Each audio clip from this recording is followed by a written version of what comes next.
Welcome to the Scene Snobs podcast. Welcome, everybody, to the Scene Snobs podcast. How are you today? It's Tuesday night, and I am Mick Manhattan, your host. Thank you so much for joining in. And I also want to say thank you to everyone who listened and watched last week's episode and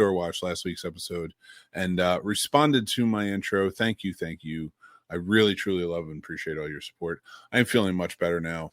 I will tell you, as far as this program is going, mental health is an important thing to take care of, and you should be taking care of it. So keep that in mind and do that however you can. If you have to search out programs like this to help if you have past traumas, stuff like that, go and do it. Find yourself a therapist, things like that. So I think it's for everyone. But I am not here to talk about that. I'm here to talk about some fun stuff. We're getting into pop culture. We're getting into the Oscars. We're going to be asking the Absurdity Wheel a bunch of questions. And we have a couple of reviews that we haven't had a chance to get to yet. So I'm very excited to be able to do that tonight. Now, as you guys know, the man is behind the scenes, but I got to bring him out. He's usually running the boards and taking care of it all because he's the producer man, producer Paul. Let's bring him in. How you doing, buddy? I'm doing great. How are you, Mick? I'm doing good, man. Doing good. I'm excited, man. Me too. I like your shirt there, buddy. I know. Thank you. And if if you like our designs, you can go and pick this up at snobsmerch.com. And we have many other designs as well. Awesome. So this is one of my favorites because they have a nice fabric for this, so it just feels real good. But I'm not trying to mess this up, Mick. Am I coming in choppy to you? A little bit, but I can hear you. You're coming off like responding, perfect timing. So not worried about it. No, you're all good, man. You look good. Even when you freeze, it's like, oh my God. my little beautiful Guatemalan pool boy. Hurry up and get a pool, Mick. Dude, do not push that. Mary is like we should get a pool. I'm like, where? Like, no, we're not doing this. I don't want to do this. No pools. Mary, I'm on your side. Let's get a pool. I've had one before. I don't want to take care of them anymore. That's why you got me. I'll just drive up there. Pool boy. Once a week, I'll come up there, take care of all the chemicals, get the leaves out. Hey, man, I told you and Sam to come up. You guys are going to come visit. So, but guys, so I wore this today. Now, Paul wore this because he loves the shirt. I love my shirt too, but I wore it specifically today because the Oscars was this past Sunday, and I've been outspoken about the Oscars for a very long time. Now, I did watch it this year.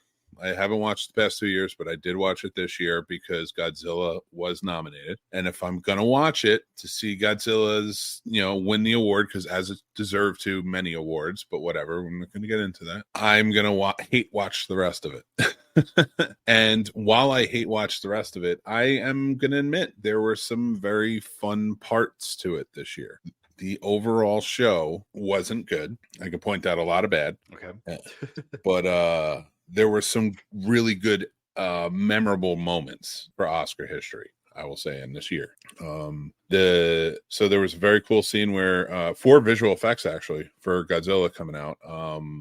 Arnold Schwarzenegger and Danny DeVito came out to the nominations. They read the nominations, and as they go off, they're talking about how they both were Batman villains. And then they start interacting with Michael Keaton. You okay, man? Yeah, sorry. I was trying to fix the choppiness. It's killing me. Oh, I mean, you're good, dude. Sorry. No, it's driving me crazy. I'd rather do the show and make it a good show. That's it. I don't care how it looks. All right. So getting back into it though, I was watching the Oscars. Anyway, they had a lot of bad moments, and I'll talk about those. And because I know, Paul, you haven't watched it, but I think you did. You said you saw some of the clips and stuff. So we'll get to those in a second. But I think my biggest issue with the Oscars is kind of how it all plays out. It's very much about the actors. It's not very much about anybody else, especially below the line crew. And short films, documentary, all of them, it doesn't matter. Every actor award took like 10 or 15 minutes where 4 or 5 different celebrities are each gushing over 4 or 5 different other celebrities, ones that have won versus one. And then that's how they call the nomination. So it takes forever. And then when you have like like the filmmakers of Godzilla, or so many other films, like the internet Zone of Interest, I think was the same. Like everybody kept getting played off for time. So like the music starts and I'm like, these are the people who don't have the star shine on them all the time. Right. These actors are the ones that are see, you're back, buddy. I love you. I love it. There you go. Whatever. So these are the people who, like, this is the night that should be celebrating them. Even the directors who are always behind the camera, or the producers who you never see. But like, especially the visual effects, the sound effects, the costuming, the makeup, and hairstyling, and everything, like the editing, like all of those people are the ones, and so many more. Don't get me started on how many more, but like, those are the ones that should be shining right now. We should be listening to every one of their words. Those are the inspirational speeches. I've dreamed of this my whole life. I don't want to hear, I mean, no offense to Emma Stone, but like, I don't want to hear her talk about how this is a dream come true. Well, it wasn't a dream come true when it happened the first time. Right. Why is the second time a dream come true? How many dreams do you have when you get an Oscar? and that's great. But like, I would love to hear her talk about, like, in her roles, like, maybe what other kind of movies she wants to see, or what she wants to work on, or that sort of stuff. Like, maybe not politics, but like movie sort of politics. I got you. Because we just had WGA strikes, SAG strikes, stuff like that. Like, hey, remember, AI is not, so like, make statements like that in those moments that actually pertain to your business, that mean something. Right. That's when I think those platforms for those big actors should be. Not, this is my dream come true, because it's the fairy tale, and it's like, it's not. You won one 2 years ago. Like, come on. You're great. Right. You're probably going to win about 50 more, and I don't blame you, because you're fantastic. But why does it have to be a gush over everything? And then all of a sudden it comes down to like, these people I want to hear from foreign countries coming in and like winning awards and talking. I want to hear theirs. Right. That's what makes me feel good. So I think it really, when they play them off, that really like irks me so much. I get that. And then Al Pacino coming out and just fucking it all up. But I guess I didn't miss him this time. No, he walked out and he didn't say anything about the nominees. He just walked out and goes, "Oh, thank you. Opened it up and goes, "I see Oppenheimer," and everybody's just like, "So we're not naming nominees or anything."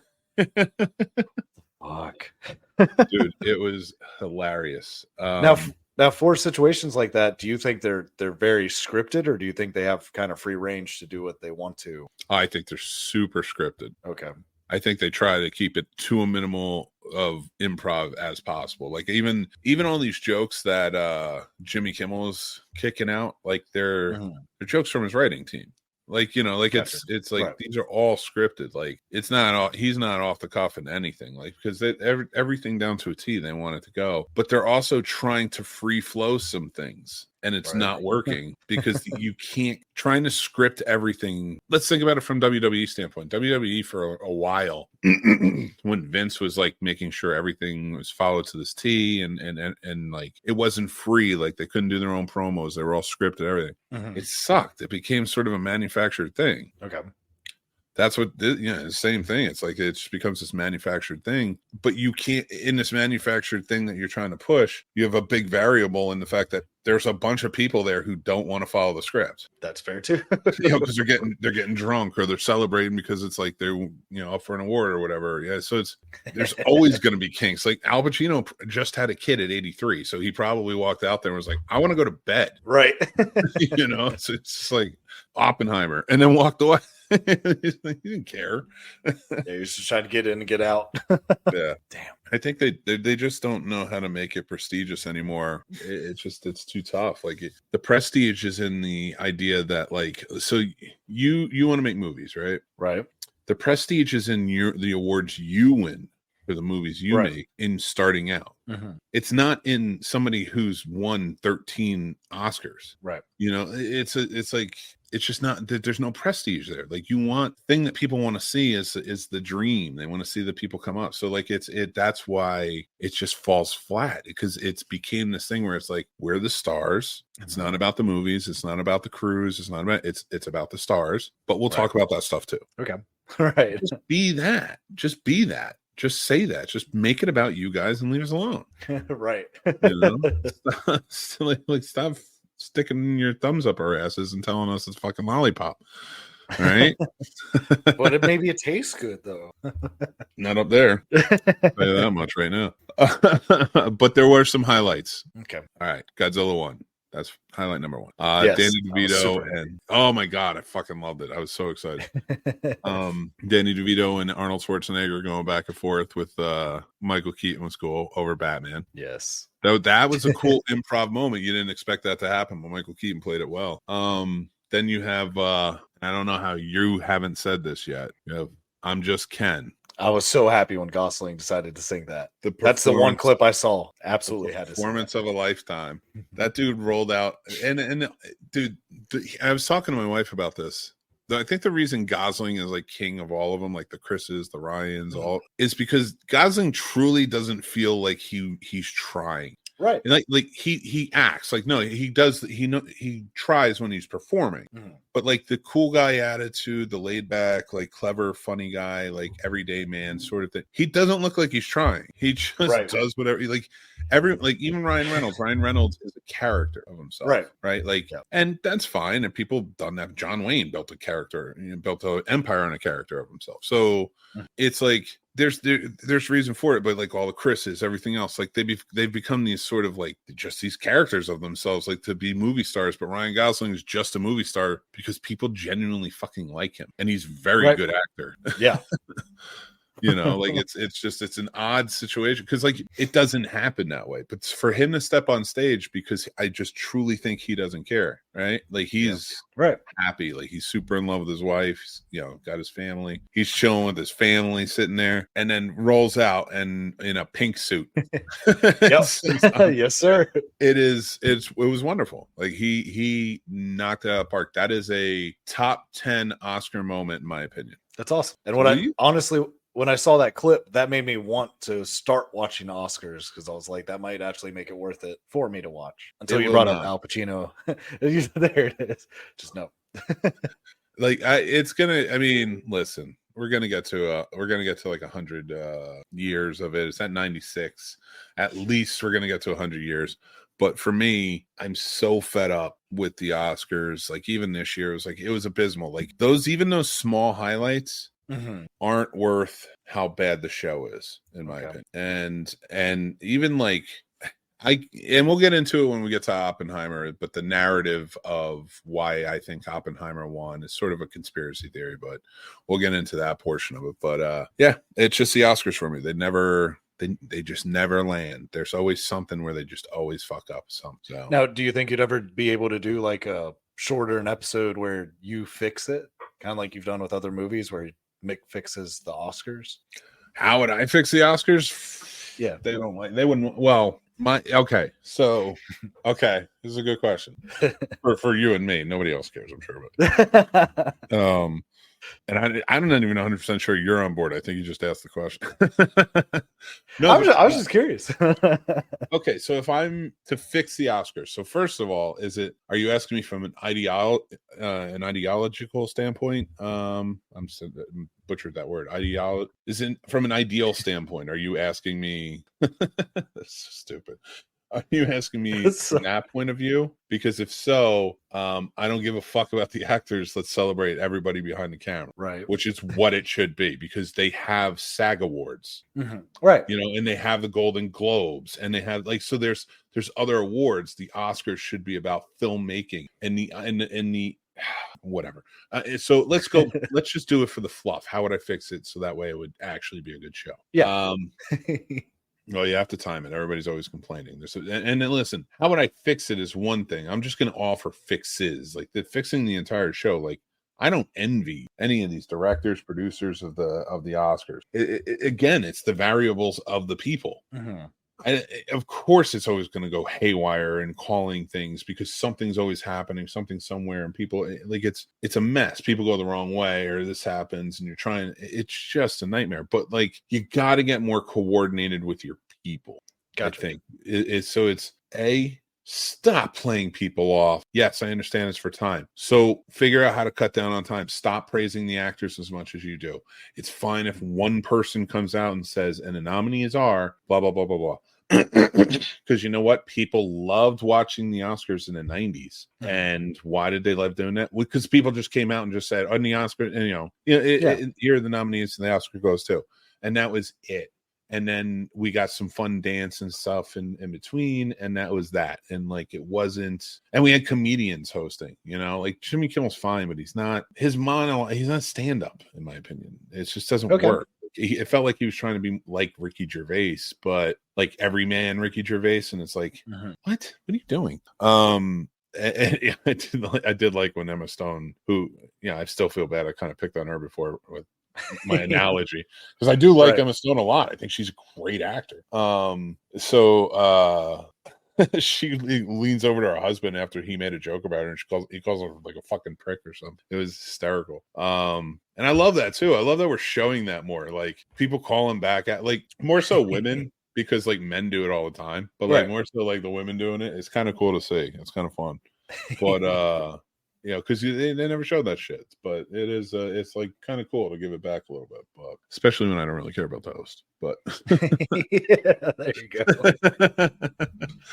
So it just, like, how would I fix it? It would take a lot, like, but if I'm on the spot, you got to get your hosts who are out on the floor, you got to get them coordinated, because they were very uncoordinated. You have to get your sound guys coordinated, because I always hear sound issues with raising between the levels, that are on TV versus what's going on in the orchestra, stuff like that. You got to get your levels right, because hearing muffled hosts talking and like sound blaring and people walking, it's just too much. Like, that's terrible work. So you got to get that coordinated. They need to practice this more run throughs if they're not doing that already. But like, for some reason, but on the night, I mean, anything can happen, and that sucks. But it happened quite a bit. So like, I would have to go back, and I would say watch the last 5 or 6 years, which I'm not going to do. Right. Because that's an intense amount. Like, if you paid me to watch them all and say, okay, how would you fix this? I could do it. Right. I think, I could, like, really, truly, like, give me like 6 months, watch everything, really plan. I could come up with a good plan. I don't want to, though. So I don't want to rewatch all that stuff. Not invite Will Smith. That's rule number 1. They've already taken care of that. Oh my god, what a fun year. I didn't even watch that year. Nope, I just saw that clip. Yep, of course, that was it. Like, everyone saw that clip. All of a sudden my phone started buzzing. It was like, Will Smith slaps. I'm like, oh, it has to be a joke. I was like, they're friends, but whatever. All right, let's. I'm tired of the Oscars. You asked a good question, but I don't want to talk about the Oscars. You want to spin the wheel? Yeah, let's spin it. All right, so let's hit it. See what number we get. Picked a whole new bunch of topics. Ooh, now I'm nervous. Yep, it's like Paul's got a strip if. All right. 26, baby. Let's see what number 26 has to offer. Paul, what's your dick? No, I'm just kidding. Oh, I like this question. What's the most confusing movie you've ever watched? Oh, I mean, Lynch is definitely up there. Like, I know, but which one? They're all sort of. You know what? I'll tell you what was confusing to me. And I'm probably gonna sound dumb, and people are gonna crucify me for it. But Tenet confused the shit out of me. Ooh, yeah, that one did confuse the hell out of me too. I had to read articles about what was going on, what other people's take was, and watch some interviews and rewatch the movie. And then I was like, I kind of get it, I guess, but I'm still like, I just don't talk about that movie because I'm gonna be dumb every time. I'll be like, I don't know, time travel. But it's not. It's like time travel backwards, and it's so I got it. Like, again. Tenet was just a tough one. I'm sorry. Tenet is a tough one. Tenet is that might be the most confusing movie I've ever seen. You're not wrong. That might be because, like, I get it. I know where it's going. And it's funny because we're going to be doing another Nolan movie. But it does. It kind of pisses me off. Yeah.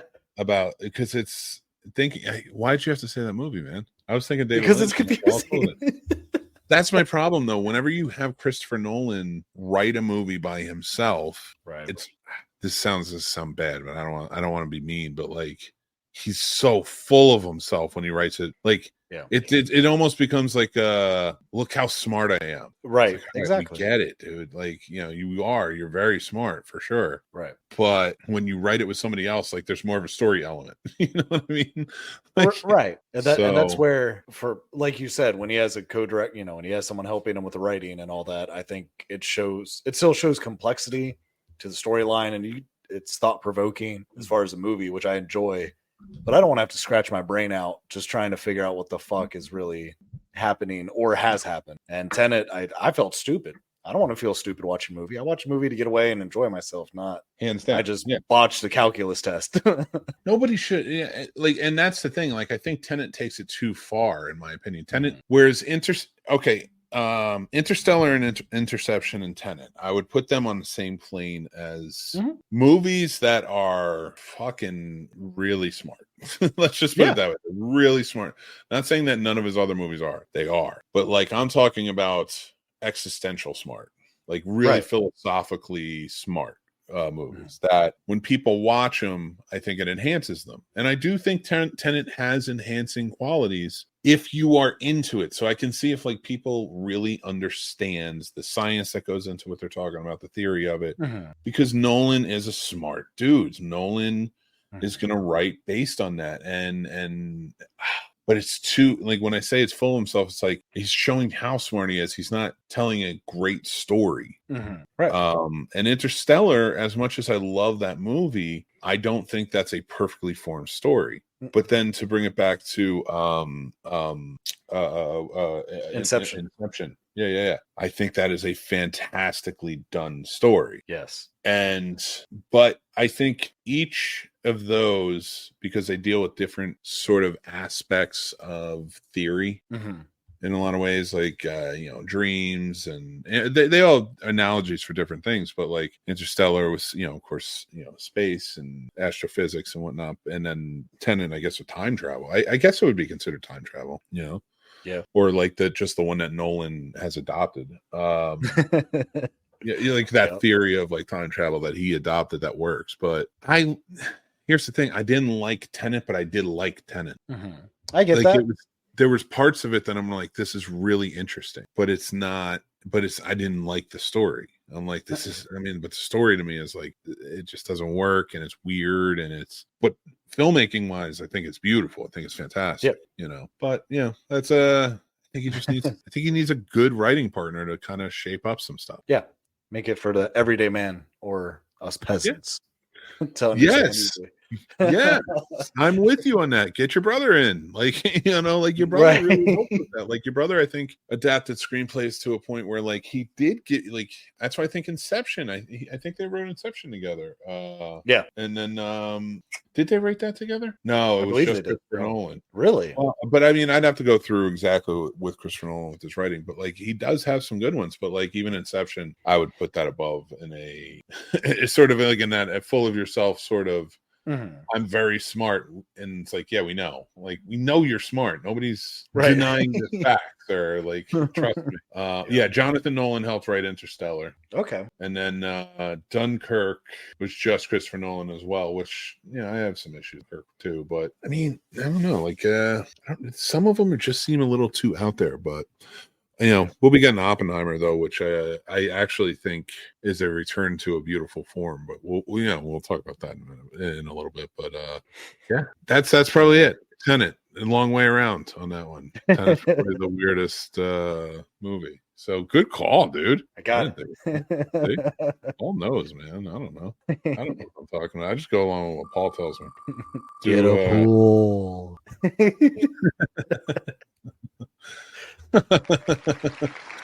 38. All right, let's see what number 38 has in store for us. This is the story of a girl. No, I'm just kidding. Which movie do you think has the best opening scene? Oh, that's a tough one. That is. Because like immediately in my head is The Dark Knight, but then immediately my head jumps to Back to the Future with the clock ticking and that whole, like, because it's just iconic. And then, but there's That's really a hard. tough one, man. If you guys are watching, man, hit it up in the comments. We'd love to hear it. But God, yeah. it's a tough question, dude. I got a whole new list tonight. I made a list up of AI of top 100 movie questions to ask your best friends. Okay. And like, I figured, man, AI came up with some good ones. So I feel like AI is going to be a friend, not a ruler. They might have to shave some of us off, to help populations and whatnot. But I think if I had a name, we'll say like kind of my top two, right? So top two would be I really enjoyed the newer It movie intro with Georgie. Yeah, I mean it outdoes the original. Like the newer, first chapter outdid the original in a lot of its elements. Yes. But I still maintain that I like watching the original more. But that opening scene with Georgie it's devastating. And it came out around right.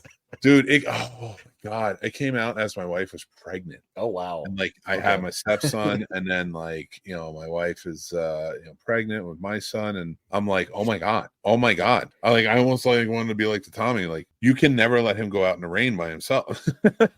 Right. Dude, you want to hear something crazy? Because of that movie and that scene, we in the house we were living in, we had a storm drain, like it was, in the middle of the road, and where the runoff would go. And I told them that there was an evil clown in there and not to go near it, and they never did. They never went near it. They were like, no, the clown's in there. Don't worry, I'm not going in. They know now, of course, but like, hey, Jason's here. What's up, Jason? Thanks for joining in, brother. So, Jason, the question we're asking right now is, which movie do you think has the best opening scene?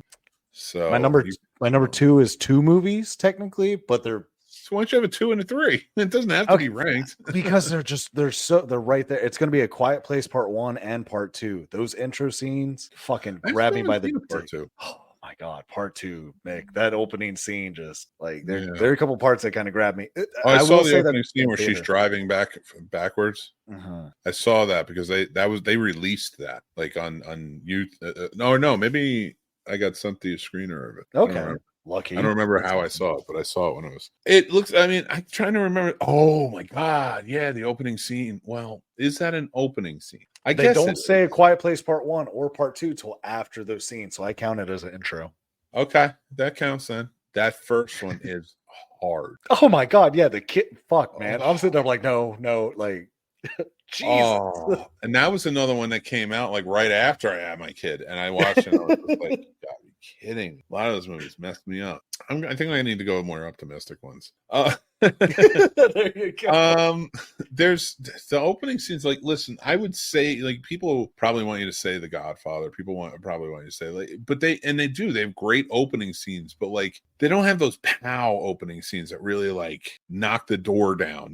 They're opening scenes that like they're iconic because the movies are iconic, but not like the things that are really like we're talking about, like things that really set the tone for what we're about to see.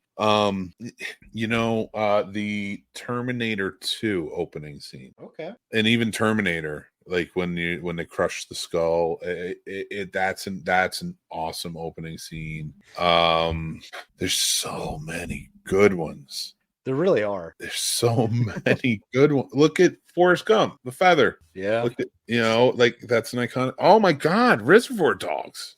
Yeah. And then The Matrix. Everyone knows that intro.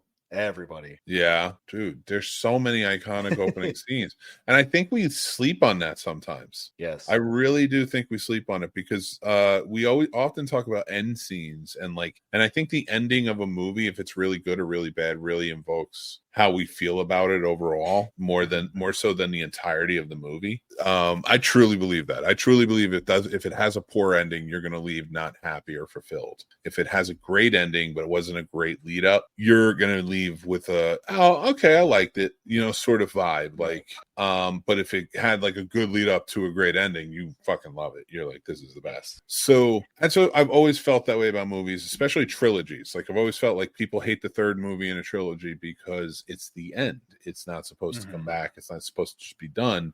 And people don't like when the story's over. Right. Very true. Yeah. So something like this, but like to think about the opening of scenes, man. There are a lot of great ones. Oh God. Pulp Fiction. Yeah. Another one. Well, I mean, you could really like Yeah. Tarantino, just any opening, but let's see. Jason says, I love the opening scenes of Ace Ventura, Tommy Boy, and Zombieland. Oh, Solid one. Zombieland. That's a great one. That was a good Metallica too. The still Yep. slope, man. Yeah. Amanda, thanks for joining in. Appreciate Hi, you. Amanda. Jason says, Inglorious Bastards is one of my favorites. Oh my god, that is a top 10 opening scene. It has to be a top 10 opening scene. It's the same reason so many people don't like the series finales or shows too. Yeah, that's true. If it's done really well, if you spend 10 years with a show and that series finale is done to a point where it's like, you have to make a series finale for you, not for everyone. You got to stop trying to make them epic. You have to make them for the fans. Every series finale I've ever seen made for the fans are the ones that land perfectly. But when they try to make them like big and spectacly, it never lands, and people are just like, that was dumb. Or if they make them for themselves, like, this is how we wanted to end it, it's like, hey, you got to end it for the fans. That's how people are going to love it. Yep. That's always been my feeling. So I'll tell you, an intro that tripped me out was I think it was the 2013 Friday the 13th. That was a good one. That was a really good one too. That tripped us out because at the time I may have been under the influence of certain things with other high school friends. And we were like, they're breezing through this fucking movie, man. They just killed off 8 people. Like, where are we going to go from here? And then, it's the intro to Friday the 13th. And we're like, God damn it. Fucking with this. Dude, it's just, there's so, oh my God. Iconic. Raiders of the Lost Ark. Damn. Yeah. Oh, that has to be it, right? Mm-hmm. Yeah, with him running and the music. I mean, Jaws is another one. Yeah. Oh my God, dude. How did we forget these? The Lion King. I didn't even go animated, but you're absolutely right. Yeah. Oh my God, dude. I'm trying to think if there's anything else. There's quite a few. I feel like the longer we think about, the more we're going to come up and be like, yeah, we're going to come. Oh my God. You know what's a really like epic one, but in a sad way? Up. Oh my God. Yeah. That I was not ready for that, man. No. And I was going, and what's sad is my friends took me to that because I had been going through a loss of a friend recently. So they're like, we'll go see this. It'll cheer you up. That intro just fucked up everything, man. But then they were like, are you okay? And I'm like, it's only going to get better from here. I hope so. We're fine. But that was so sad. It really was, man. I'm right there with you, brother. Lethal Weapon 2. That was a good one when it come out in a car chase. That was a really good one. Trying to think of what a good time to talk about today's sponsor, Shopify. What's up, guys? So Shopify is the sponsor of today's episode. Thank you guys so much for sponsoring us. And guys, check them out. Do you want to start your online business? Go there and check out their free trial by hitting the link right down below in the descriptions. And then you're going to get your first month. You're going to get a trial period for free. And then you're going to get your first month for $1. That is pretty awesome. So get started. Start your business today. They will help you from beginning to end all the way through.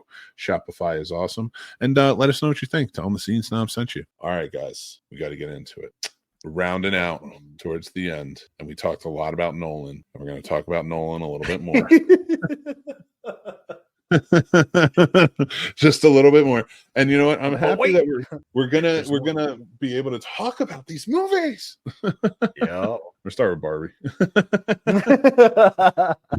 I have a lot to say.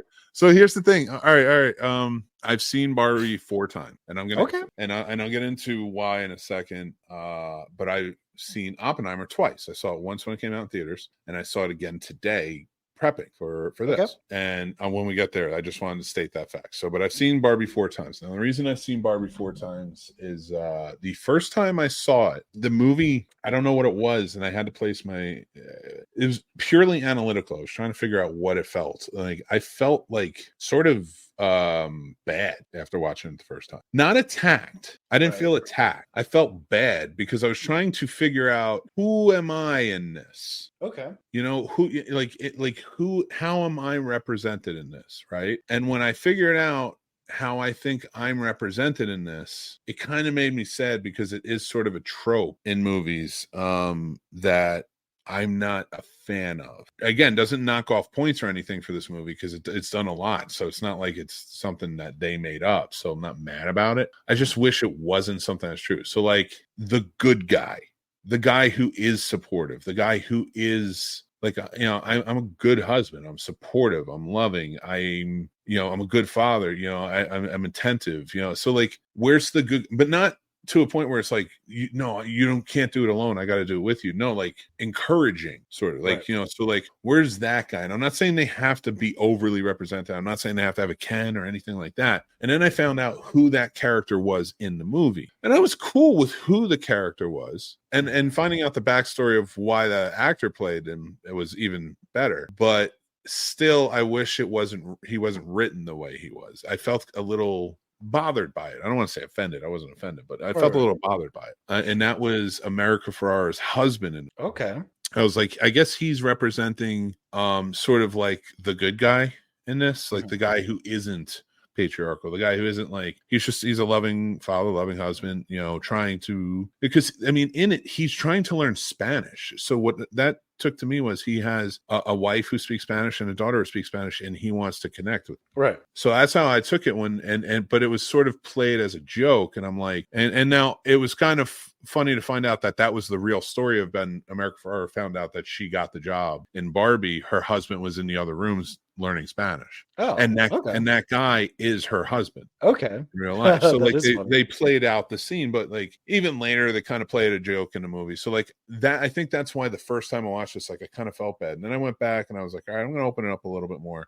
And I've watched this movie 4 times to like sort of understand it from a filmmaking standpoint. I know it seems like excessive, but when there's movies that are polarizing like this, and I don't fully understand them on the first go, or they make me feel so, I need to watch it a few times to really try and pick up in as much as I can. And I do that with a lot of movies. And this was no stranger to it. And every time I've watched it, it got better and better. I understood more. There was more representation, and I was not understanding of many things. And it was a geniusly written movie and filmed movie. This, I think, is a fantastic top 100 film of all time. Okay, I could give it that at least. No, now I've spoken quite a bit, and I would like to hear what you have to say, my friend. You go right ahead. Let me Paul explain why this is a shit movie. No. So my thing with Barbie is I tend to be surrounded is the wrong word, but I have people in my life that tend to be a little more on the far right. So I heard all the negative things about this, that, and other about the movie. So I kind of went in wondering how over the top it was going to be on certain subjects and things like that. And after I watched it the first time, I was like, I don't know what the fuck any of you are talking about, because you clearly didn't see the movie. And I don't see how you picked out, X, Y, and Z as being a problem. Like, obviously you're hypersensitive about something, or you're looking for a problem with this movie. So my second time is when I really got to enjoy it. Because the first time, I was trying to look because I have people in my life that are willing to watch it, but they had heard too many negative things from friends saying, it got too political, yada, yada. So I was really trying to watch it for them, just to be like, all right, what is this something that would bother them, yada, yada. And it didn't. So second time being able to watch it with them was quite enjoyable. Because I do think it was a good movie. I love the music because I love musicals too. I'm Ken enough. Beautiful song. Braxton and I sing it quite a bit in the car. Not gonna lie. But that's like, honestly, like it's such a, I think it's a really good film. And like, listen, it became political because honestly, anything that deals with immigration, Black people, or women right now, in any sense, is just so touchy. And I'm talking about from like the far right. It's weird. It's like, we got to attack it. It's weird. So like, and I'm not attacking anybody if you're watching this and you're far right or you feel which way or the other, but like from a filmmaking standpoint, I don't care what you feel or what you've heard about this movie. Like, it's a really well done movie all the way through. And I like that. That's what I'm judging here. I'm not judging your politics. I'm judging what this movie was representing in the world that it was building. And it's fantastically done. And smart writing. Mm-hmm. It just is. And so like, I'm respect the fuck out of this movie for sure. And James MCD review says, no offense to Billie Eilish, but I'm Just Ken should have won the best song. I do agree, especially after the performance they put, but I get the votes for that. All right, let's give our ratings for this one. So Paul, you went a little lower with this. I went with 4.5. You went with 2.5. Is there, what about it for you brings it down to middle of the road? So I just put it middle of the road based on like, would I watch this every year? That's kind of, that plays a part in my ratings. This is one that I've watched twice, unless somebody's like, I really want to watch Barbie. It's not going to be my go-to.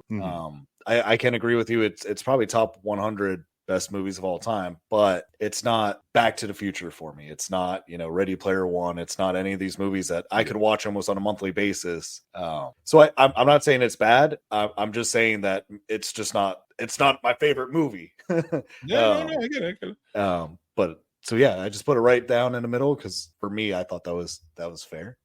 I love it, and that's a great rating for it. And like, because I understand where people like that sort of stance on it, and movies need that. And when I say I love it, I mean I love that there's a difference of opinion where it's like, okay, this wasn't for me, and you can admit that, so it's middle of the road for me. But like for me, even take away like it, I think it's a beautiful story. I think that tells a really good tale, and it doesn't pander, whereas it more than it almost recognizes, like the movie's recognizing more than pandering. It's representing more than anything. So like, and it's not like all the in your face, like the patriarchal stuff, it's done in tongue in cheek in a fun way where you're kind of like, I mean, if you just like shut up about it for 5 seconds and stop screaming about like, they hate the patriarchy and that's all this movie is, like, you see, it's like, all right, that kind of makes sense about some things, and it's kind of funny.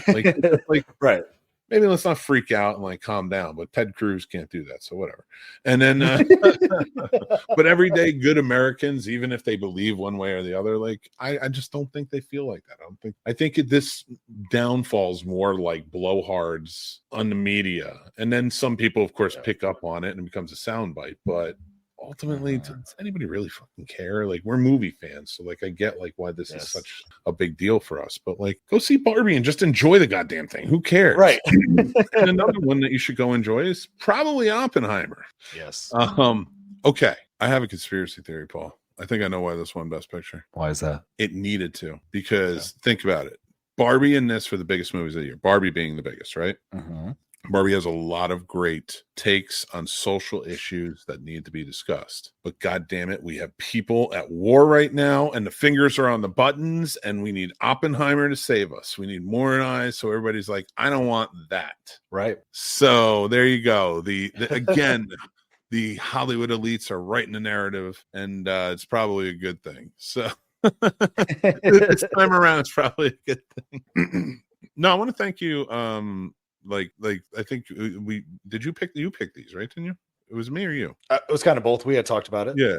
Okay. Yeah. So like, so thank you for that, because like I don't know that I would have given this another chance. And here's the weird thing: like, it's a beautiful movie that's made for a big screen, right? Yes. And it was fine on the big screen. I enjoyed it. But like 3 hours long, I get tired in the big screen. I get that. Watching it at home today, it blew me away with so much more. Okay. Having more of I think this is a movie where it's like having more of an intimate connection with it. I think there was so much emphasis on the bomb itself, right, and the practicality of the bomb, like, and how he kind of made it work in the movie. We forgot, like, this movie isn't about the bomb. This movie is Frankenstein, right? And in such a beautiful way, and like it was such a great character study that we should have been focused in on that. We really should have been like, and that's why I think it works so far at home for me. Now, I'm not saying it shouldn't have come out in theater, but I really I got to intimately connect with everybody's role in this while I watched it today.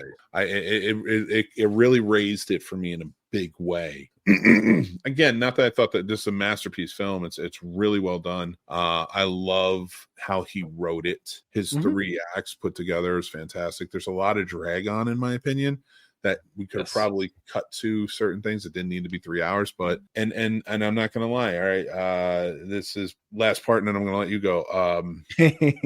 That bomb was boring. Yes. This is your turning point. Now, I understand he wanted to do the biggest practical bomb, but like, listen, I felt shivers down my spine in Godzilla -1 when he hit that, when the nuclear explosion went off. And the reason being is because a nuclear explosion should be a terrifying thing. And that's the whole point of your buildup to all of this. In that whole first half of your movie, the explosion scene, for anybody who hasn't seen it, is the culmination of the turn from this man who's obsessed with science and doing something so groundbreaking and has never been done before to help protect his country from this force of the Nazis, and then to turn around and then see the bomb in action, realize it's not going to be used against Germany in any way, shape, or form. And not that I'm saying it should, but now it's all second thoughts. He saw the destructive power he created and he set forth. And the rest of the movie is about his fight to destroy the monster he created. It's a beautiful film.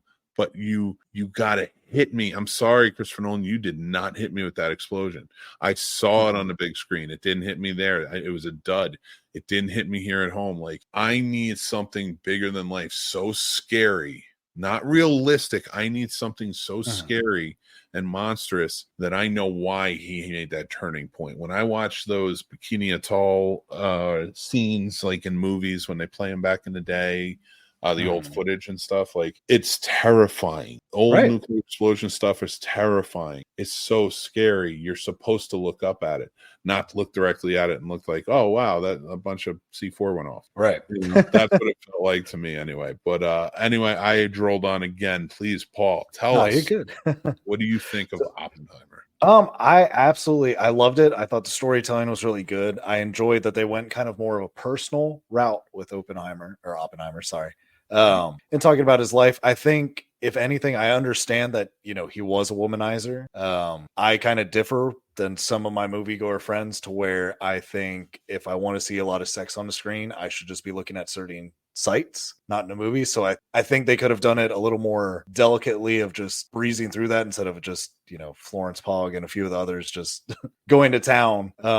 I get why it was in there 100%, but I'm also like, I don't feel it was absolutely needed to be to that extent. And that kind of took it down a few ratings for me, just because of that, I can't watch it with Braxton. I'm not about to sit next to a kid watching that go down, which sucks because it's a great movie. But once, he's older, we could. Yeah. Well, my rule on maintenance of kids. Like, you should save certain movies for certain ages because they're never going to understand them until that point. And I will tell you, there's 2 or 3 scenes that it's funny. Like, you get all this emphasis on the explosion scene, and that was such a dud scene. But there are 3 scenes in this movie that are masterpiece scenes, that just perfectly shot scenes. And you get the in the beginning, you get the montage in the beginning, which is just fucking beautiful. But really what it comes down to is the scene where they are interrogating him, but he's sitting naked with Florence Pugh. Right. There's nothing sexual about that scene. It's a beautifully done scene about 2 people talking. And then when it gets to the point where there is actual sex happening in a room full of people, and he feels, but the imagery and what it's representing is sound. It's perfect. Like, you're like, he's completely naked in front of these people. It's just, it takes, they're taking everything from him, exposing everything, and then she's on top of him, and like riding him through this. So, like, it's even more exposed. Like, his dirty secrets are coming out. Like, it's such a moving, well done scene. And then later, after they've dropped the bombs and he's giving the speech, and he's snapped. Like, he doesn't believe in this at all, and like, he's just, his world is like almost becoming the bomb. Now all around him, and as he's walking out, he's listening to the screams as they're cheering for him. He's listening and seeing all the horrors of everybody scared and hurt and over this, and listening to the screams that sound like they're coming from the audience, so it's really masterfully done. But so let's give our ratings for this one. You got any more for this one you want to talk about? I mean, just visually, it's absolutely stunning. The cinematography was spot on. I think as far as acting in a movie, I feel like everyone gave 100% in this. I didn't seem like anyone was kind of half-assing or wasn't trying to act, which was really nice. Yeah, no, just fantastically done. And we both were right there. I think you gave it a 3.5 and I gave it a 4. Wonderful movie. I don't know if it's a top 100 movie of all time for me. I'd have to reevaluate it, but again, a few more watches to really understand that, but I think it's a fantastically done movie. And as we're going through, before we get to the end, let's read some of these comments you guys are kicking off with.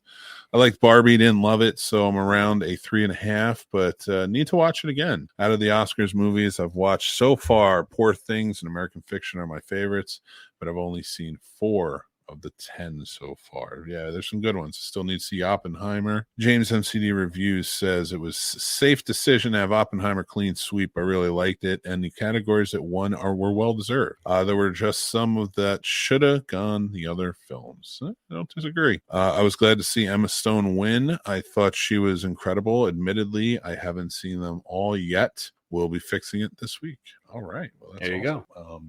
Well, guys, before we get going, I'm going to end it with a mixed movie pick. So, guys, I chose from 1982 because that is my birth year. And unfortunately, I guess I will announce it. Tomorrow is my birthday. Oh, yeah. So, happy early birthday, Mick. Yeah, so I wanted to pick something fun for people to watch on my birthday.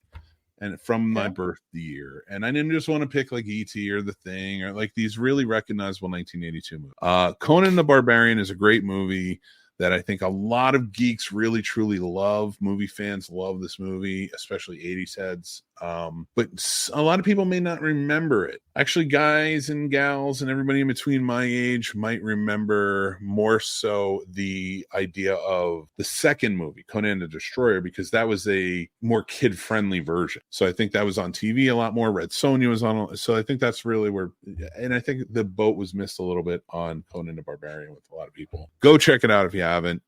I want to say thank you to my wonderful co-host on this magic carpet ride, Paul the man. You are awesome. Thank you for being here and being part of it. And I want to also say yeah, man, dude, you it's always good to have you here. So I also want to say thank you to Shopify, our sponsor. I want to thank Carolina Fear Fest for always sponsoring us, taking care of us. We have a new Discovering Horror out. Season 2 is here. We did the Lost Boys. So go check that video out and more. Of course, Carolina Fear Fest celebrating 5 years of fear. Go check them out. It's a link down below. And they're selling their tickets, so get your tickets. Everybody's going to be there. We're looking to have a really good time. Paul, you want to tell them a little bit about Carolina Fear Fest as we're getting closer? Man, Fear Fest, the closer we get, the more exciting it is. It's a great place to be around some of your favorite actors. You get to meet friends. They're friends that, I only see at Fear Fest, but we recognize each other. We'll have food together. It's just a great time. The panels will open you up. You assume these people are all horror, and it's amazing how many people you just see as horror icons that have acted in other things, and this. You just don't register it, and it's fun hearing people talk about other experiences. And I just think it's a good family event. It's a good solo event. I don't think anyone ever feels like the outcast out there. I think everyone's always smiles and trying to talk about horror. So I think nothing but the best things of Fear Fest, and I think everyone should experience it. Absolutely. Yes, we definitely, Fear Fest definitely holds the tenets of the Snob Nation community, where we accept everyone regardless of who you vote for, what you think, who you worship, blah blah blah. You just come in, you hang out, and we're all cool with each other. And that's all about love. So with that being said, I want to say thank you guys. Remember to hit like, hit subscribe, hit that bell so you know other great episodes coming out of this and other great shows as well. Thank you guys again for watching, listening, being a part of it. Rate and review us wherever you are. Follow us wherever you are. Give us those likes because they really do help us go a long way. But guys, if you really want to help the channel, the Patreon is one of the best ways to do it. Helping us by maybe getting merch over on our snobsmerch.com, but helping the Patreon, there's a lot of perks available to it. I've started offering up classes and time, one-on-one time once a month for some of the Patreon perks to help with podcasting, help with social media marketing, filmmaking questions, things like that. You get personalized time. It's not like I'm selling you a some coaching tips or whatever. It's just like once a month we'll meet, we'll talk. You can ask me any questions. I'll help you build out whatever you need to build out. And it's just that extra piece. But go check out the perks there. But if not, you just want to support, all that money goes back into helping out the channel. We build up the shows. We got a lot of great shows building out to become longer, newer, and touch down on some things that I think you'd be really excited about. So I'm going to stop going on so long, but I'm going to say thank you guys. Remember to be kind to each other, stay classy, and take care of yourselves because that's important. Until next time, take care.